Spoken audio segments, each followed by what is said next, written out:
Paul Green here.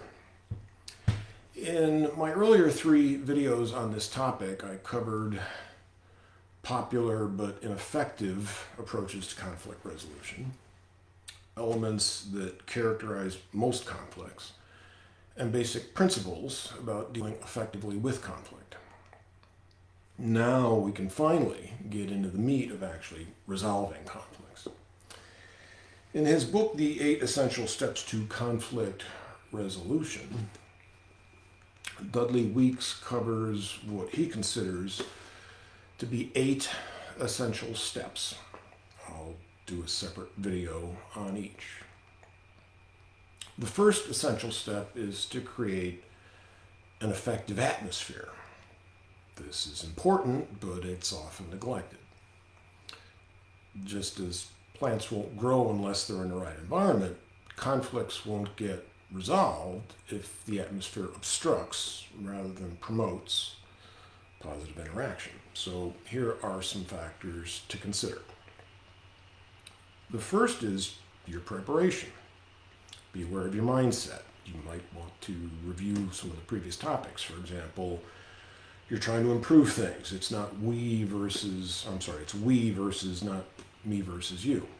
And avoid locking yourself into rigid demands or what you think the solution must be.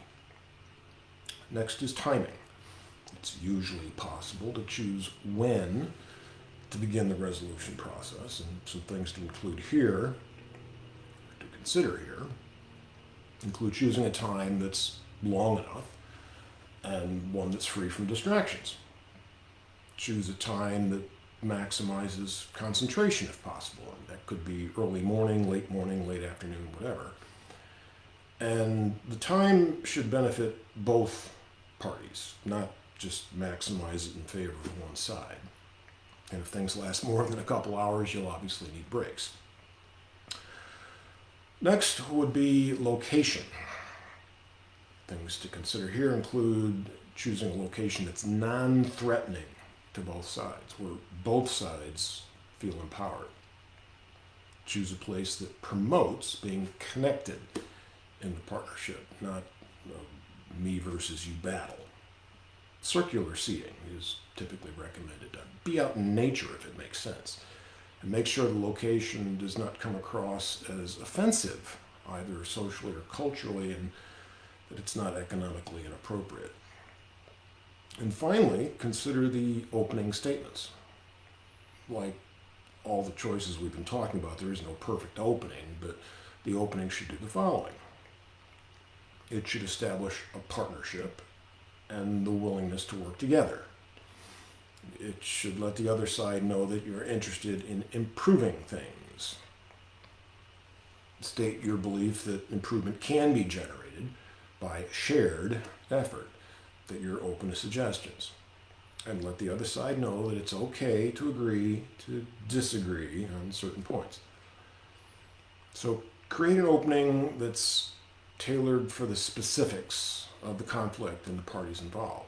It should feel natural. It should not be something that's memorized or something that you need cue cards for. And don't make it so long that it's a speech, and obviously don't preach. So that's enough for now. I'll cover the 7 other steps in future videos. I'd ask you to please comment below if you've got any thoughts or stories you'd like to add, and please visit my YouTube channel. I'll add this to my playlist on life. And if you'd like to join my team, so our organization can help you achieve your goals, please ask me how. So that's all for now. We'll see you next time.